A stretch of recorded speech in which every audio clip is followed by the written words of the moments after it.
Aujourd'hui, je vais vous présenter le 3e finaliste du prix littéraire de l'imaginaire de Booktubers App 2018, #leplib.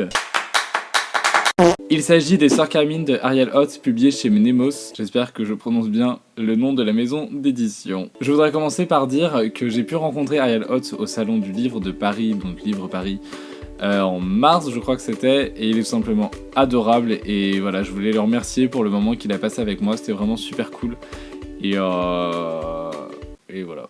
Dans le tome 1 de cette saga, on suit les aventures de la sœur cadette des Sœurs Carmine. Ça fait beaucoup trop de fois le mot sœur dans une seule phrase. Il s'agit de Mériver, qu'on raccourcira par Mary parce que c'est plus court et c'est plus cool. Mary, elle tente de survivre et de faire survivre sa famille tant bien que mal dans la ville de Grisaille, qui est une ville où l'injustice règne. En gros, on peut facilement tuer et se faire tuer, et il y a plus de cimetières que d'habitations. La vie est peut-être dure, mais le vol est plutôt facile, et donc Mary est devenue une monte en l'air, c'est-à-dire une cambrioleuse. Elle passe donc plus de temps sur les toits de Grisaille que dans les rues, à essayer de voler différentes choses de valeur, qu'elle peut par la suite peut-être revendre pour avoir un peu de pépette. Qui emploie le mot pépette encore en 2018? Un peu de thune, un peu de money, un peu de...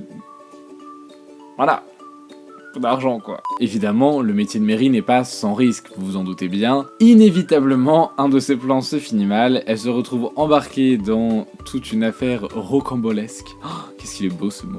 Go le placer dans toutes mes phrases, rocambolesque.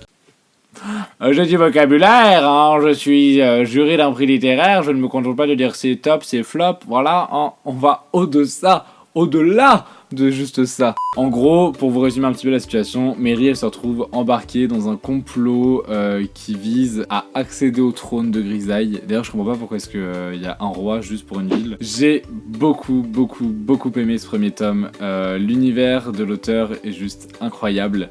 Il arrive à mêler cynisme et humour noir, mais avec cette touche de légèreté et d'aventure qui fait qu'on dévore les pages. Vraiment, Ariel Hoth, il a un réel talent.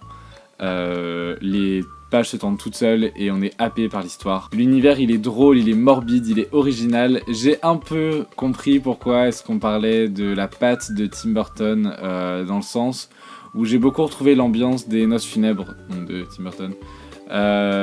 Ce côté morbide mais joyeux, vous voyez, c'est... Tout le monde meurt mais on fait la fête, c'est pas grave. Les personnages, je crois que c'est aussi le point fort de l'auteur, parce qu'ils ont tous une personnalité extrêmement forte, on a envie de tous les découvrir. La sœur de Mary, enfin les sœurs même m'ont fait énormément rire, et pour le coup c'est vrai que Mary paraît limite fade à côté de ses deux sœurs, tellement les deux sœurs sont...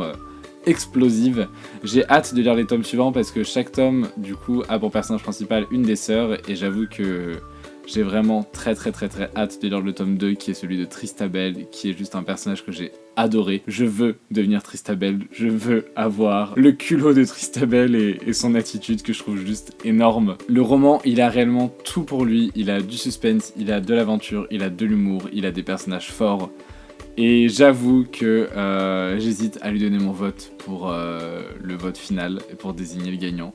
Je suis encore en train de lire certains finalistes, donc je peux pas me prononcer. Oh, on adore la recherche de mots. Mais voilà, il est en très bonne posture, et je vous conseille vivement cette lecture parce que c'était vraiment une très bonne surprise. Et voilà, à bientôt pour le tome 2. Et voilà, c'est déjà la fin de cette vidéo, elle était plutôt courte. Dites-moi en commentaire si vous aussi vous avez lu les Sœurs Carmine, qu'est-ce que vous en avez pensé? Je sais que beaucoup de gens en ont pensé beaucoup de bien.